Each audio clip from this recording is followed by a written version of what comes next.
Okay, thank you very much.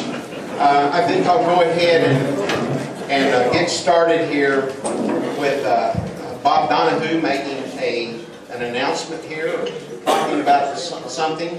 You know, a few weeks ago we voted to create an accountability committee and set aside 10% of everything that we have coming in the form of dues to this accountability committee. But we also changed our bylaws and allow people to directly contribute to that, whether they're a member of OCPAC or not. And so part of what that accountability committee is doing is robotic phone calls into districts of lawmakers or maybe sitting on the edge of an issue and letting their constituents know that. Robotic phone calls and or mail, direct mail into the candidate's district, the incumbent's district. Say, for example, we chose to, well, we have a Rhino of the Year in both the House and the Senate.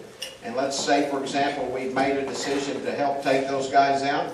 And that's what this committee does. And Bob is our chairman of it. I'm going to turn it over to Bob and let him make a proposal and some information to us. Bob, go over this way. Yes, we do have some pesky phone calls coming in. Some of our state reps, senators, and it's rather nice to tell you the truth. We're having a little bit of impact. In any event, we have an issue, want to make you aware of. Two particular bills, Senate bills, within our state house here to be aware of. One of them, Senate Bill 999, creates an information infrastructure. Basically what it means is that you go to your medical provider and you get a checkout. Number again? Senate Bill 999. Okay. That information that today is private, Yes. it stays between you and your doctor. Right. No, it's shared with everybody in the government. Yeah. That's where it goes. Then you marry that with something else. There's another bill where there's a trust being set up that can receive funds. If you like to privately donate, you can. But the federal government can contribute as well. And these funds will be used to subsidize health insurance premiums for those who qualify. You know what it takes to qualify? To be an employee of a small business. In other words, the majority of Americans. This is Obama. When you put the two together, what you actually have is Obamacare coming our way. And that's what we're talking about implementing this year, if these bills pass. Tomorrow morning, 9 o'clock, we'd like to get together at the state capitol, second floor, the governor's hall. You know where those little statues are, the various governor's heads?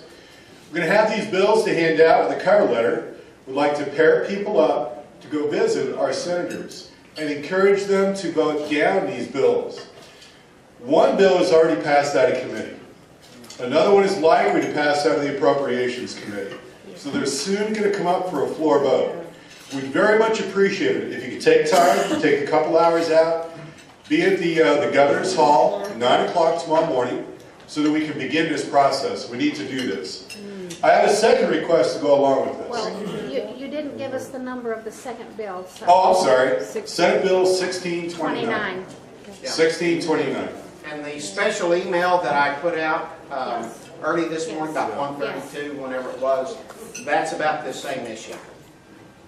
Senate Bill 999 and Senate Bill 1629. Marry them together and you see what's coming down our way. And please do read them. I encourage you to read them. They are rather straightforward. The other thing is, in dealing with this whole effort, it's an amazing amount of influence that we can have because of the whole issue of robocalls.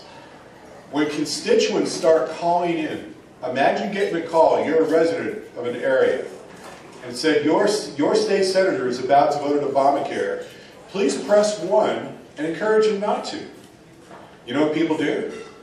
They press 1 and you get connected to their state senator's office and they talk to them about it. And that's what we want because it's their own constituents then talking to them about it. So I'd like to make a request of you. We need funding for these robocalls. $50 will pay for 1,000 of these calls. And with the number of people to press 1, that's enough to keep a state senator or state rep busy for a little while. Because they do press 1 and they do contact. Very effective, very influential. So we have these forms here for you to fill out. I'd like to encourage you to contribute $50 for 1,000 calls, $25 for 500 calls. If you're an OCPAC member, you need to fill this form out. Very small, very brief, just the bottom. All right, talks about your contribution here. Please leave a check. Please leave cash. All right, make the check out to OCPAC. Wait just a second. I'm going to tell you something. If when you joined OCPAC, you paid by cash, if you're a member and you paid by cash, you cannot give any more cash. Oh. Okay? $50 a year is all the Ethics Commission allows to give in cash. If you pay by check, you can give cash up to $50. Okay? Got to keep it the Attorney General off our back. You get the idea. But $50 to go a long way. And we really need these robocalls to make the effort. If you'd like to kill Obamacare in our state, please contribute. We need these funds. The forms are up here. You leave everything right here. Very much appreciated. If you'd like to gander at the bills, I have them. And tomorrow morning, 9 o'clock, the Governor's Hall. Please come out and help us out. We're going to pair off and go visit. Thank you. Thank you, Bob. We had Amanda Teagarden come and speak to us, show us on a PowerPoint presentation where the plan that our lawmakers are trying to put forward and suggest is an alternative to the federal government coming in and imposing this upon us. Amanda's done a very good job of showing us that this plan that we're calling the Oklahoma plan, better than the federal plan, and it probably will be an inch better than the federal plan. It still is fully operable and lateral with the federal government's requirements of Obamacare. It still has everything in there necessary to facilitate the implementation of Obamacare. Now, I believe that by 2013, a state has to be developing this. So why are we breaking our necks to do this in 2012? Am I wrong on that? I'm just telling what the law says. I think the law gives us until 2013, and if by 2013 we're not implementing this, then they may want to come and try to force their own plan on us. I want to read you something. I want to read you a profile in courage. Something we're lacking. Without Senator Brogdon as our governor, we're lacking this profile in courage. We're lacking it in our legislative leadership down here too. This is not very long. This came out the 18th of January. Madison, Wisconsin. Today, Governor Walker announced he will not pursue the implementation of a health insurance exchange and has turned down early innovator grant funding from the federal government. The governor will also repeal the executive order that created the Office of Free Market Healthcare. That's the same thing as this group that we have here that's trying to create this bogus Oklahoma plan. Goes on further, quote, I have directed the Department of Health Services to notify the federal government that we will discontinue any development on a health exchange and that Wisconsin will turn down funding from the Early Innovator Grant Program, said Governor Walker. End of quote. Quote, stopping the encroachment of Obamacare in our state, which has the potential to have a devastating impact on Wisconsin's economy, is a top priority. Wisconsin has been a leader and innovator in healthcare reform for 2 decades, and we have achieved a high level of health insurance coverage without federal mandates. When job creators and Wisconsin families are facing difficult times, it doesn't make sense to commit to a federal health care mandate that will result in hidden taxes for Wisconsin families, increased health care costs and insurance premiums, and more uncertainty in the private sector. Governor Walker will sign Executive Order 57 into law, which repeals the executive order which established the Office of Free Market Healthcare. That's what I call leadership. Yeah. That's what I call courage. And we in Oklahoma can go around and bloviate all we want about us being the reddest state. Let me tell you one of the reasons we're the reddest state as defined by not one single county voting for Barack Obama 4 years ago. You want to know one of the reasons that happened? Is because you only had 2 names on the ballot. There was only 2 choices to go to. Most of the states had multiple names on the ballot, and if Oklahoma had multiple names on the ballot, we'd probably had a couple or 3 counties, probably Oklahoma, maybe Tulsa, maybe Comanche County, that would have gone for Barack Obama because there would have been enough conservatives so sick of John McCain that they wouldn't have voted for him.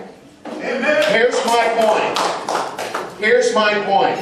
Let's quit running around and being braggadocious about us being the most conservative state when we still have a lot of things in this state that we need to take care of that actually would make us a conservative state.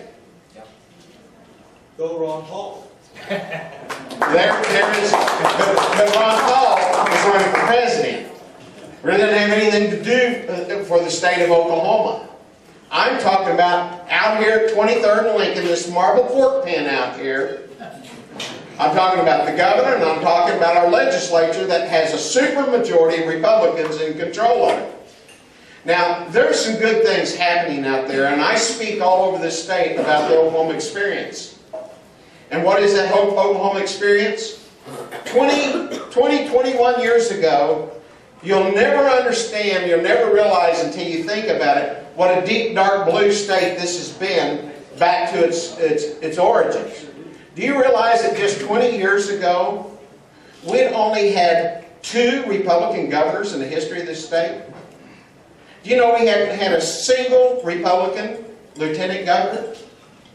We'd only had 1 state auditor, I believe, and 1 attorney general. That was a Republican. In fact, on the statewide offices at that time, the only place the Republicans were was in the Corporation Commission. And at that time, the Senate had 17, in 1990, that's when I ran for the Senate, had 17 Republicans, had 31